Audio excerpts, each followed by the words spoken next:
সহিংসতায় আহতদের চিকিৎসায় সব করবে সরকার। ঢাকা মেডিকেল আহতদের খোঁজ খবর নিলেন প্রধানমন্ত্রী। সন্ত্রাস, জঙ্গি এবং মানুষের হত্যা কিন্তু সম্পূর্ণ জঙ্গি কাজ। চিকিৎসার জন্য যা যা প্রয়োজন সরকার করে যাচ্ছে এবং করবে। অন্তত তাদের আয় রুজির ব্যবস্থা যাতে হয় সেটাও আমরা করব। দল মত নির্বিশেষে সকলের জন্যই আমি কাজ করি। জঙ্গিবাদ আর এর হাত থেকে যেন মানুষ মুক্তি পায়।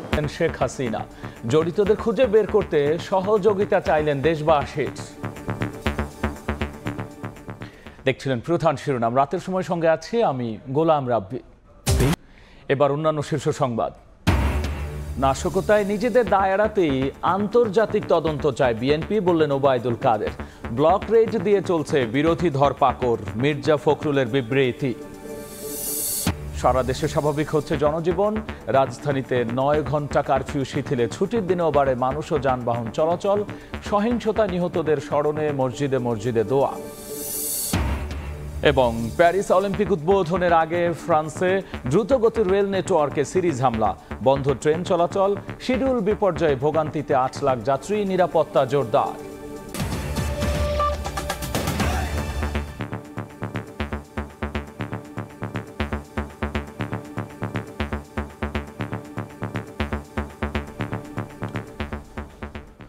দলমতের ঊর্ধ্বে সহিংসতায় আহতদের চিকিৎসায় যা যা প্রয়োজন সবই করবে সরকার। একই সঙ্গে তাদের কর্মসংস্থানেরও ব্যবস্থা করা হবে। বিকেলে ঢাকা মেডিকেল কলেজ হাসপাতালে আহতদের খোঁজ খবর নিয়ে একথা বলেছেন প্রধানমন্ত্রী শেখ হাসিনা। এ সময় শিক্ষার্থীদের দাবি মানার পরও কেন আন্দোলন চলবে এমন প্রশ্ন তুলেছেন সরকার প্রধান। বাবুল হোসেনের ক্যামেরায় জানাচ্ছেন ফারুক ভুঁইয়া রবিন। সরকার এই যে সন্ত্রাস, জঙ্গি এবং মানুষের হত্যা কিন্তু সম্পূর্ণ জঙ্গি কাজ। চিকিৎসার যেখানে মানুষের সেবা সেখানেও আঘাত হানা, এর থেকে জঘন্য কাজ আর কিছু হয় না। চিকিৎসার জন্য যা যা প্রয়োজন সরকার করে যাচ্ছে এবং করবে। চিকিৎসা শেষে তাদেরকে অন্তত তাদের আয় রুজির ব্যবস্থা যাতে হয় সেটাও আমরা করব। কাজে আমি মানুষকে মানুষ হিসেবে দেখি। এখানে দল মত নির্বিশেষে সকলের জন্যই আমি কাজ করি। আমি তো জানি মানুষের হারানোর বেদনা কি, আমার থেকে আর কেউ বেশি চায় না। আমি চাচ্ছিলাম দেশের শান্তি থাকবে, দেশের মানুষের উন্নতি হবে, দেশের মানুষ সুন্দরভাবে বাঁচবে। শিক্ষার্থীদের সব দাবি মানার পরও আন্দোলনের আর কি যৌক্তিকতা থাকতে পারে সে প্রশ্ন রাখেন সরকার প্রধান। আমরা তো সব দাবি মেনেই নিয়েছি, তারপরে আবার কেন, সেটাই আমার প্রশ্ন। এটাকে জঙ্গিবাদকে সুযোগ করে দেওয়ার জন্য? দেশবাসীকে বলে আপনারা দোয়া করেন এই যে জঙ্গিবাদ আর এর হাত থেকে যেন মানুষ মুক্তি পায়, মানুষের জীবন যেন শান্তি আসে। এর আগে সকালে বিটিভি ভবন পরিদর্শন করে নাশকতাকারীদের ধ্বংসলীলা দেখেছেন প্রধানমন্ত্রী। এ সময় আনাচে কানাচে লুকিয়ে থাকা সহিংসতাকারীদের খুঁজে বের করতে দেশবাসীর সহযোগিতা চেয়েছেন সরকার প্রধান।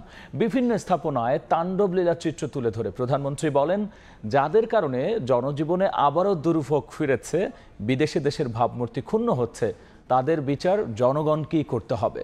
ফারুক ভুঁইয়া রবিনের আরও একটি রিপোর্ট। একদিকে হত্যাকাণ্ড, একদিকে জ্বালাও পোড়াও। এবারে তারা গান পাউডার ব্যবহার করেছে এবং নিমিষে সব পুরো একবারে ছাই। সারা বাংলাদেশ থেকে এই সন্ত্রাসী এবং বিএনপি, জামাত, বিশেষ করে শিবির, তারা ঢাকায় এইভাবে আক্রমণ করেছে ওই কোটা বিরোধী আন্দোলনের সূত্র ধরেই। এ সময় দেশের আনাচে কানাচে লুকিয়ে থাকা নাশকতাকারীদের আইনের আওতায় আনতে জনগণের সহযোগিতা চান শেখ হাসিনা। যাদের জন্য এই দুর্ভোগ, যাদের জন্য আজকে বিদেশে বাংলাদেশের ভাবমূর্তি নষ্ট হচ্ছে, আমি তাদের বিচারের ভার এদেশের জনগণের উপরেই দিয়ে যাচ্ছি। তাদের বিচার জনগণকেই করতে হবে।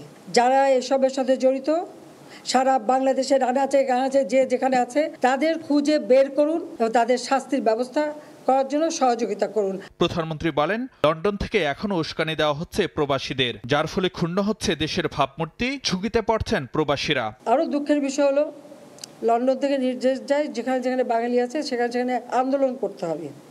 আর এই আন্দোলন করতে যে তাদের অবস্থাটা কি, লন্ডনে বিএনপির 3 নেতাকে গ্রেপ্তার করেছে, ইউএইতে 57 জনকে গ্রেপ্তার করেছে, সৌদি আরবে সেখানেও মিছিল করতে গেছে। আপনারা জানেন সৌদি আরবে কখনো মিছিল করতে পারে না, সেখানে 20 জনকে গ্রেপ্তার করেছে।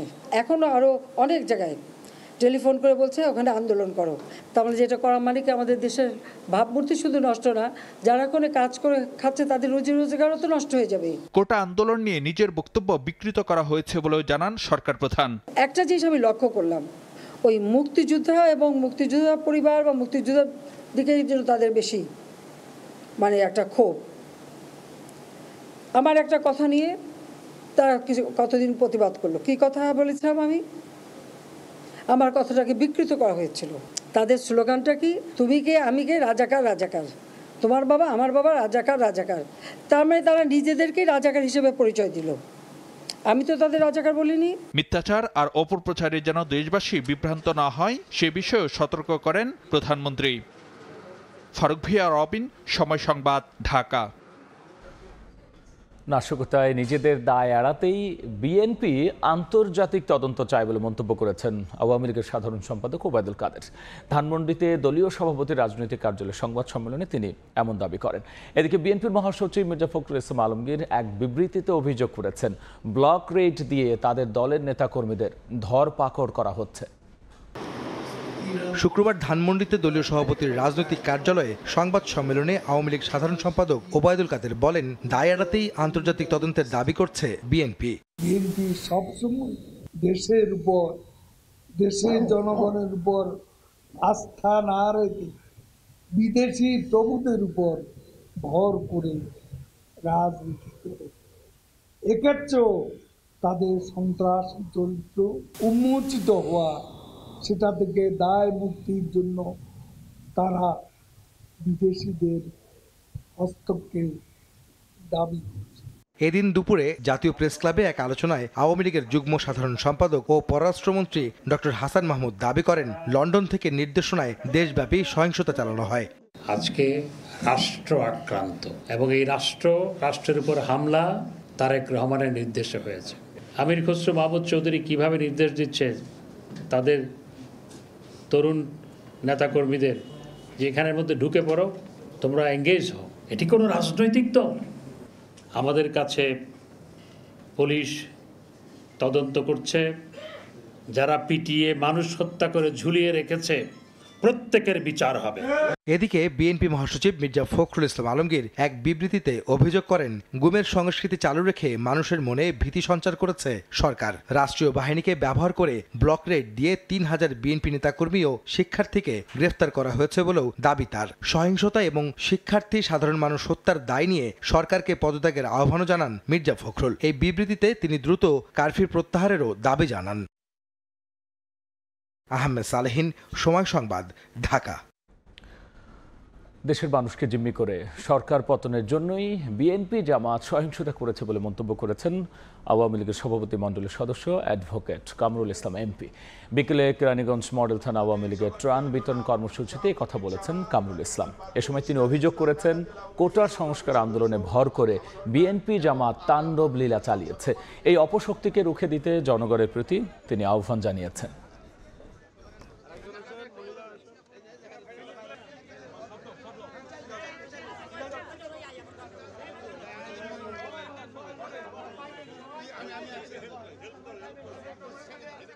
ছাত্রদের আন্দোলনে তারা তাদের কাঁধে সর হয়ে আজকে তারা সরকারের পতনের জন্য চেষ্টা করেছে। তারা যেই কাজগুলো তারা করেছে এই বিগত 2-3 দিন সমস্ত দেশবাসী হতভম্ব হয়ে গেছে, বিস্মিত হয়ে গেছে যে বাংলাদেশে একটা দেশের বিরুদ্ধে, রাষ্ট্রের বিরুদ্ধে, দেশের উন্নয়নের বিরুদ্ধে দেশের সকল স্থাপনাকে কিভাবে তারা ধ্বংস করতে পারে। রাজনীতি থেকে, বাংলার মাটি থেকে এদেরকে বিতাড়িত করতে হবে। শক্তি থাকবে না যতক্ষণ করে এদেরকে বিতাড়িত না করতে পারবে। প্যারিস অলিম্পিক উদ্বোধনের আগ মুহূর্তে ফ্রান্সে রেল লাইনে সিরিজ হামলায় ছড়িয়ে পড়েছে আতঙ্ক। 3টি অঞ্চলের রেল লাইন এতে ক্ষতিগ্রস্ত হয়েছে। শিডিউল বিপর্যয়ে ভোগান্তিতে পড়েছেন 8 লাখেরও বেশি যাত্রী। প্যারিস থেকে জানিয়েছেন এস এম ইকবাল ও লুৎফুর রহমান বাবু। আর মাত্র অল্প কিছুক্ষণের অপেক্ষা, পর্দা উঠতে যাচ্ছে greatest show on earth, the Paris Olympic. এই অলিম্পিককে ঘিরে প্যারিসে এখন উৎসবমুখর পরিবেশ, সাজরব। তবে হঠাৎ করেই সব কিছু বদলে দিয়েছে কিছু দুষ্কৃতিকারীদের ফ্রান্সের যে রেলওয়ে আছে, দ্রুতগতির রেলওয়ে, সেখানে হামলা। এই হামলার কারণে কিন্তু শঙ্কায় পড়েছে উদ্বোধনী অনুষ্ঠানটা আসলে যে গিয়ার নিয়ে, যে গতি নিয়ে করার উদ্যোগ নিয়েছিল বা যে চেষ্টা ছিল প্যারিস প্রশাসনের, তারা সেটা করতে পারবে কিনা এসব নিয়ে কথা বলবো। এখানে আমাদের প্রতিনিধি রয়েছেন লুৎফর রহমান বাবু। তিনি দীর্ঘদিন ধরেই সময় সংবাদের সঙ্গে যুক্ত আছেন, প্যারিসের বিভিন্ন ইভেন্ট তিনি কভার করেছেন। তার কাছ থেকে জানতে চাবো সার্বিক নিরাপত্তার যে পরিস্থিতি রয়েছে এই মুহূর্তে প্যারিসে, সেটা কেমন দেখছেন? ধন্যবাদ আপনাকে। আপনি জানেন যে এই অলিম্পিককে ঘিরে কিন্তু নানা প্রশ্ন সেই শুরু থেকেই ছিল, এবং সেই প্রশ্নের অনেকটা বাস্তবতা এখন দেখা গেল যে উদ্বোধনের মাত্র আপনি কিছুক্ষণ আগে, আর কিছুক্ষণ পরে হয়তো বা উদ্বোধন হবে যেটি আপনি বলছিলেন, তার আগে যে দেশের বিভিন্ন অঞ্চলে নাশকতাকারীরা রেলের বিভিন্ন জায়গায় যে নাশকতা করেছেন কিংবা অগ্নিসংযোগের যে ঘটনা ঘটেছে, সেটি কিন্তু আসলে নিরাপত্তাকে একটা প্রশ্নের মধ্যে এনে দিয়েছে। যদিও আমরা রাজধানী প্যারিসের আনাচে কানাচে বলা চলে আমরা নিরাপত্তা রক্ষীদের উপস্থিতি দেখতে পাচ্ছি, এবং এই ঘটনার পরপরই কিন্তু এখানে নিরাপত্তা ব্যবস্থাও বাড়ানো হয়েছে। জি, নিরাপত্তার যে ব্যবস্থাটা রয়েছে সেই নিরাপত্তা নিয়ে কিছুটা প্রশ্ন তৈরি হলো আমাদের সহকর্মীর কাছ থেকে, যেটা জানছিলাম হামলার কারণে যে ভোগান্তিতে পড়েছেন সাধারণ দর্শক বা যারা এখানে আসতে চাচ্ছিলেন, সেটা কিন্তু আসলে অস্বীকার করার উপায় নাই। এখন দেখার বিষয় হচ্ছে এই প্রতিবন্ধকতাগুলোকে পাশ কাটিয়ে কতটা জাঁকজমকপূর্ণ ওপেনিং করতে পারে প্যারিস প্রশাসন। প্যারিস থেকে SM ইকবাল, সময় সংবাদ, ফ্রান্স। সারা দেশের স্বাভাবিক হতে শুরু করেছে জনজীবন। রাজধানীতে 9 ঘন্টা কারফিউ শিথিলে ছুটির দিনেও বাড়ে মানুষ ও যানবাহন চলাচল। এদিকে আগামীকালও ঢাকা, নরসিংদী, নারায়ণগঞ্জ ও গাজীপুরে সকাল 8টা থেকে বিকেল 5টা পর্যন্ত কারফিউ থাকবে শিথিল। রাজধানীর বিভিন্ন সড়ক ঘুরে বিষয়ে আরও জানিয়েছেন দিন মোহাম্মদ সাব্বির। আজ শুক্রবার, সাপ্তাহিক ছুটির দিন, তবে ভিন্ন চিত্র রাজধানীর সড়কগুলোতে। অন্য সব কর্মব্যস্ত দিনের মতোই আজও তীব্র যানজট এবং যানবাহনের ব্যাপক উপস্থিতি রাজধানীর প্রায় প্রতিটি সড়কেই। অন্য সময়গুলোতে, সাপ্তাহিক ছুটির দিনে রাজধানীর সড়কগুলোতে খানিকটা স্বস্তি ফিরলেও আজ ভিন্ন চিত্র লক্ষ্য করা গেছে। বিগত 2 দিনের মতোই কারফিউ শিথিল করা হলে রাজধানীর সড়কগুলোতে কর্মব্যস্ত মানুষের উপচে পড়া ভিড় লক্ষ্য করা যায়।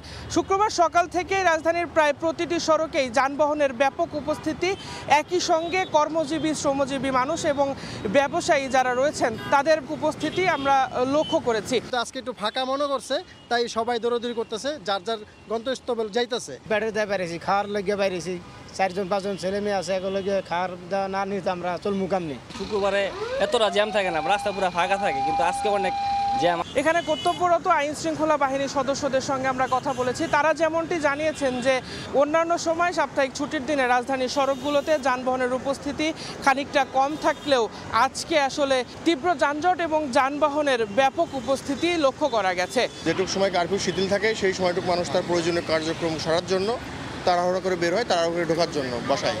এই জন্য এখন অল্প সময়ের জন্য একটু চাপটা বেশি গাড়ির। পরিবহন চালক, পথচারী এবং যাত্রী সাধারণ যেমনটি বলেছেন যে বিগত কয়েকদিনের অস্থিরতা, কারফিউ সহ নানা কারণে তাদের যে ক্ষতি হয়েছে সেই ক্ষতি পুষিয়ে নেওয়ার জন্যই এই সাপ্তাহিক ছুটির দিনে তারা আসলে পথে নেমে এসেছেন। তো এই ছিল আমার কাছে সর্বশেষ। দিন মোহাম্মদ সাব্বির, সময় সংবাদ, ঢাকা। অবশেষে চট্টগ্রাম থেকে দেশের বিভিন্ন অঞ্চলে জ্বালানি তেল পরিবহন শুরু হয়েছে। সকালে বিজিবির পাহারায় ঢাকা, সিলেট, চট্টগ্রামের দোহাজারী এবং হাটহাজারীতে পাঠানো হয় 64টি ওয়াগনবাহী 4টি ট্রেন। নুরজামালা থেকে ক্যামেরায় আরও জানাচ্ছেন কমল দে। কোটা আন্দোলনকে ঘিরে সংঘাত, সবশেষ কারফিউ। এর মাঝে দেশের বিভিন্ন স্থানে জ্বালানি তেল সরবরাহ কাজ শুরু করেছে বাংলাদেশ রেলওয়ে এবং নিরাপত্তায় বর্ডার গার্ড, বিজিবি। সকালে চট্টগ্রাম থেকে ঢাকার উদ্দেশ্যে ছেড়ে গেছে তেলবাহী 24টি ওয়াগন নিয়ে একটি ট্রেন, যেখানে রয়েছে প্রতিটিতে 33,000 লিটার করে পেট্রোল, অকটেন, ডিজেল এবং ফার্নেস অয়েল। এরপর সিলেটের উদ্দেশ্যে ছেড়ে গেছে 16টি ওয়াগন নিয়ে আরেকটি ট্রেন।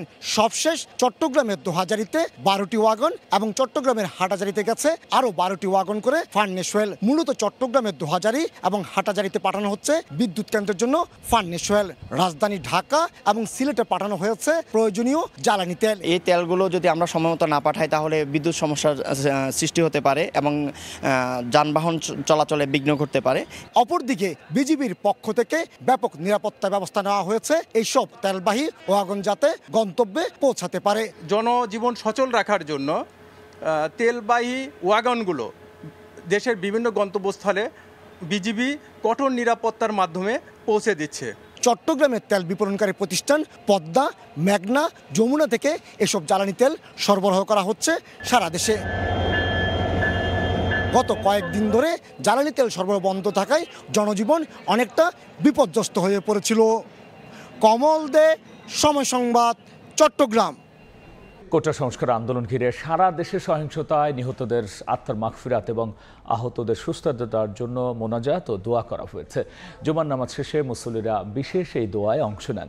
সরকারের পক্ষ থেকে প্রতিটি মসজিদে অনুষ্ঠিত হয় এই দোয়া। রোববার দেশের সব মন্দির, প্যাগোডা ও গির্জায় অনুষ্ঠিত হবে বিশেষ প্রার্থনা। শুক্রবার জুমার নামাজ শেষে গত কয়েকদিনের সংঘর্ষে নিহতদের আত্মার মাগফিরাত ও আহতদের সুস্থতা কামনায় দেশের প্রতিটি মসজিদে অনুষ্ঠিত হয় দোয়া মোনাজাত। সরকারের পক্ষ থেকে আয়োজিত দোয়ায় অংশ নেন সর্বস্তরের মুসল্লি। সংকট কাটিয়ে ধীরে ধীরে দেশের পরিস্থিতি স্বাভাবিক হওয়ায় সন্তুষ্টি প্রকাশ করেন মুসল্লিরা। দোয়া করছি আল্লাহর কাছে তাদের জন্য জান্নাতবাসী করুক। যারা আজকে দেশের প্রতি অরাজকতা করেছে তাদের প্রতি আমরা ধিক্কার জানাই। আমার দেশে যেন শান্তি থাকে। আগামী রোববার দেশের সব মন্দির, প্যাগোডা ও গির্জায় সুবিধামতো সময়ে অনুষ্ঠিত হবে প্রার্থনা। রাশেদ বাপ্পি, সময় সংবাদ, ঢাকা।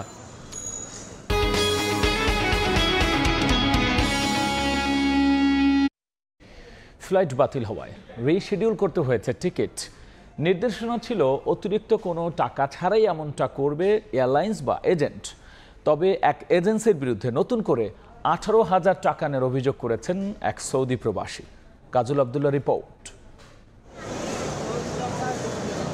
সম্প্রতি মাইক্রোসফটের ক্লাউড সিস্টেমে ত্রুটি ও দেশের ইন্টারনেট সেবা বন্ধ থাকায় একে একে বাতিল হয় 11টি ফ্লাইট। তবে গত 3-4 দিনে বিভিন্ন ফ্লাইটে অগ্রাধিকার ভিত্তিতে এইসব যাত্রীদের গন্তব্যে পাঠায় এয়ারলাইন্সগুলো। প্রবাসী মন্ত্রণালয়ের নির্দেশনা ছিল বাতিল ফ্লাইটের কোনো যাত্রীর টিকিট রিশিডিউল করতে লাগবে না অর্থ। কিন্তু সংকট পরিস্থিতিতেও রেমিটেন্স যোদ্ধার পকেট কাটতে দ্বিধা করেনি রিক্রুটিং এজেন্সি। সংকটকালীন প্রবাসীদের আবাসন সমস্যা নিয়ে জানতে খিলক্ষেতের বড়ুয়া বঙ্গবন্ধু ওয়েস আর্নার্স সেন্টারে যায় সময় সংবাদ। সেখানে এয়ার অ্যারাবিয়ার ফ্লাইট বাতিল হওয়ায় অবস্থান নেন জাকির নামের এক সৌদি প্রবাসী। তিনি জানান, টিকিট রিশিডিউলের জন্য এজেন্ট সাইমা এন্টারপ্রাইজকে নতুন করে দিতে হয়েছে 18,000 টাকা। ফ্লাইট বাতিল হওয়ার কারণে ওই 20 তারিখ তো আমি যাইতে পারি না। এজেন্ট বলতেছে যে আপনি টিকিট এখন আপডেট করতে হলে 18,000 টাকা জরিমানা দিতে। এই প্রবাসীর অভিযোগের ভিত্তিতে সাইমা এন্টারপ্রাইজের খোঁজে আমরা যাই রাজধানীর নয়াপল্টনে। মসজিদগুলিতে জিজ্ঞেস করে পাওয়া যায় অফিসের ঠিকানা। কথা হয় প্রতিষ্ঠানটির চেয়ারম্যানের সঙ্গে। অকপটেই স্বীকার করলেন টাকা নেয়ার বিষয়টি, কিন্তু তথ্য গোপন রাখলেন টিকিট কালোবাজারির। আমি তো এজেন্ট থেকে নিইনি, আমি এরকম টিকিট অনেকে হাঁটি হাঁটি টিকিট করে না, অফিসে আপনার লাগবে কিনা এরকম একজনের থেকে নিছি, বা তারা ওখানে মেইনলি এয়ারলাইন্সে টাকা লাগে কিনা আমরা জানি না, এটা থেকে নিছি আমি 15,000। এ ঘটনায় ব্যবস্থা নেওয়ার আশ্বাস দিয়েছেন প্রবাসী কল্যাণ প্রতিমন্ত্রী। আমাদের কাছে কোনো অভিযোগ আসে নাই, অভিযোগ আসলে আমরা দেব। কঠোর নির্দেশনার পরও নানা হয়রানির শিকার হতে হচ্ছে প্রবাসীদের। এই অবস্থা থেকে উত্তরণে মন্ত্রণালয়কে আরও দায়িত্বশীল হওয়ার পরামর্শ সংশ্লিষ্টদের। কাজল আব্দুল্লাহ, সময় সংবাদ, ঢাকা। দেখছেন রাতের সময়। এবার দেশের বাইরের খবর। যুক্তরাষ্ট্রের নির্বাচনের আগে গাজা ইস্যুতে একই সুরে সুর মেলালেন ডোনাল্ড ট্রাম্প আর ক্যামালা হ্যারিস। অবরুদ্ধ গাজায় এখনই যুদ্ধ বন্ধ হওয়া উচিত বলে মন্তব্য করেছেন নির্বাচনে রিপাবলিকান প্রার্থী ডোনাল্ড ট্রাম্প। অন্যদিকে সংকট নিরসনে দ্বিরাষ্ট্রই একমাত্র সমাধান বলে জানিয়েছেন সম্ভাব্য ডেমোক্র্যাট প্রার্থী ক্যামালা হ্যারিস।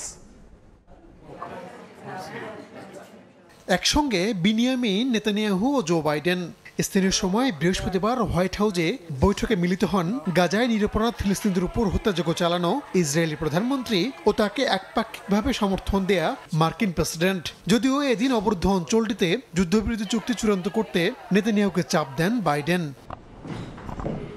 এদিন ইসরায়েলি প্রধানমন্ত্রীর সঙ্গে বৈঠক করেন মার্কিন ভাইস প্রেসিডেন্ট কামালা হ্যারিসও। পরে সাংবাদিকদের মুখোমুখি হন আগামী নির্বাচনে ডেমোক্র্যাট দলের সম্ভাব্য এই প্রার্থী। ইসরায়েলের প্রতি নিজের সমর্থন ব্যক্ত করলেও গাজায় যা হচ্ছে তা নিয়ে নীরব থাকবেন না বলে জানান কামালা। একই সঙ্গে দ্রুত যুদ্ধবিরতির আহ্বান জানিয়ে কামালা বলেন, সংকট সমাধানে দ্বিরাষ্ট্রই একমাত্র পথ। Two-state solution is the only path. অবরুদ্ধ গাজা ইস্যুতে ডেমোক্র্যাটদের সুরে কথা বললেন নির্বাচনে রিপাবলিকান প্রার্থী ডোনাল্ড ট্রাম্প।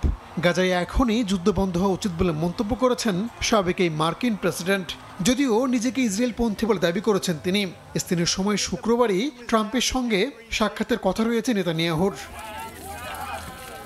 এদিকে নেতানিয়াহুর যুক্তরাষ্ট্র সফরে বিরোধিতা করে হোয়াইট হাউসের বাইরে জড়ো হন ফিলিস্তিনপন্থী বিক্ষোভকারীরা। এ সময় হাতে প্লাকার্ড, ফেস্টুন নিয়ে ইসরায়েলি প্রধানমন্ত্রীকে যুদ্ধাপরাধী আখ্যা দিয়ে স্লোগান দেন তারা। একই সঙ্গে ওয়াশিংটনকে ইসরায়েলের সামরিক সহায়তা বন্ধের আহ্বানও জানান।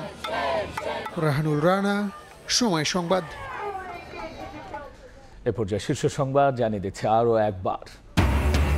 দলমতের ঊর্ধ্বে সহিংসতায় আহতদের চিকিৎসায় সব করবে সরকার। বিটিভি ভবনে নাশকতাকারীদের ধ্বংসলীলা দেখলেন শেখ হাসিনা। নাশকতায় নিজেদের দায় এড়াতেই আন্তর্জাতিক তদন্ত চায় বিএনপি, বললেন ওবায়দুল কাদের। ব্লক রেইড দিয়ে চলছে বিরোধী ধরপাকড়, মির্জা ফখরুলের বিবৃতি।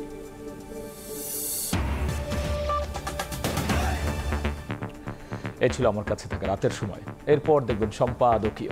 সঙ্গেই থাকুন সময়।